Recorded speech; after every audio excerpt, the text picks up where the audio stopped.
Well, the push against illegal immigration is often attacked as a racist effort by white Americans to keep out non-white immigrants.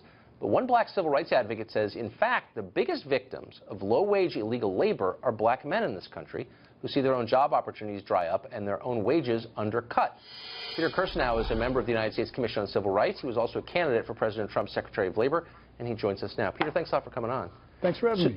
So this is a position you don't hear very much, but it makes a kind of intuitive sense. Unpack it, if you would. What do you mean when you say that black men in America are the biggest victims of this? Sure. Well, just to give you a little bit of background, we've conducted at least 3 hearings over the last 6 years of the Civil Rights Commission on this discrete issue. And we had a number of experts testify. We reduced a lot of information with respect to the economic impact of illegal immigration on low-skilled workers generally. And all of the witnesses, all of the experts that we had who spanned the ideological spectrum, they may have disagreed in terms of the degree of the impact, but all of them concurred that illegal immigration has a devastating impact on wage levels and employment levels. And it's Econ 101, Tucker. When you have an oversupply of labor, the price of labor is going to be depressed.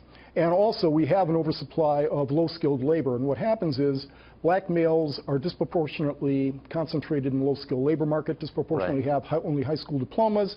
And over the last about 20 years or so, the bulk of our immigration, or both legal and illegal, has been on the low-skilled side. So we have an oversupply of low-skilled labor. It has a particularly magnified effect among black males who are in that cohort. But it's not just black males, it's all low-skilled Americans. It's also having a trickle-up effect on other Americans also. And it has an effect on black females also, and it has profound sociological implications as well. I don't even know what the counter-argument to what you just said is. It seems obvious.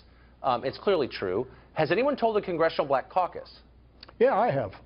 On at least 3 occasions and probably more. What we did is immediately after reducing some of this evidence, and it's profound because we're talking about I think it's a 40% of the 18-point decline in labor force participation rates among black males is attributable to the oversupply of illegal immigration labor competing with them.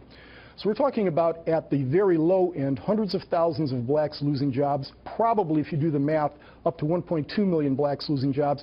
This has significant, obviously, impacts on the black community. Got in touch with the Congressional Black Caucus, sent them detailed information on this, asked them to do something about it, to respond to us, to engage in this effort. My assistant repeatedly would follow up on this. And what we heard were crickets. Did the same thing with President Barack Obama, crickets again. And this isn't some minor matter. When we're talking about a labor force participation rate of 61.8%, an appalling labor force participation rate among black males, and again, family formation rates are affected by this, incarceration rates are affected by this. This may be one of the top issues facing the black community, but I've heard silence, but worse than silence, frankly. We've seen Congressional Black Caucus and many others embrace the open borders philosophy that's done such damage to black employment prospects. This seems like a scandal to me. Can you explain it? I think it really has to do with political imperatives. I really can't explain it going beyond that. I can't get into their heads. But this is something that is plain. It's unequivocal. It's not something that's complicated. And yet they've embraced an element that actually does egregious harm to the prospects of the black community. Again, I'm focused right now on the black community, but it does incredible harm with respect to all employment at the low-skilled level. And then we've seen what's happened with H-1B and H-2B visas. We can handle that smartly, but it's not being handled smartly, and it's affecting black workers. But I think that the political imperative of identity politics has trumped, no pun intended, the desire or the imperative to protect your constituents. It's just so striking to hear someone discuss immigration in economic terms, using numbers and social science, rather than in identity politics terms. And I just wonder why more on the left don't do that. They used to.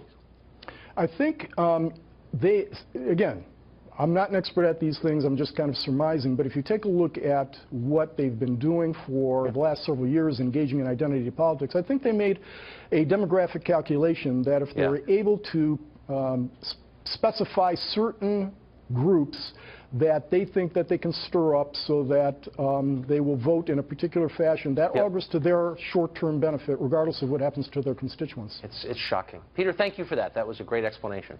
Thanks for having me.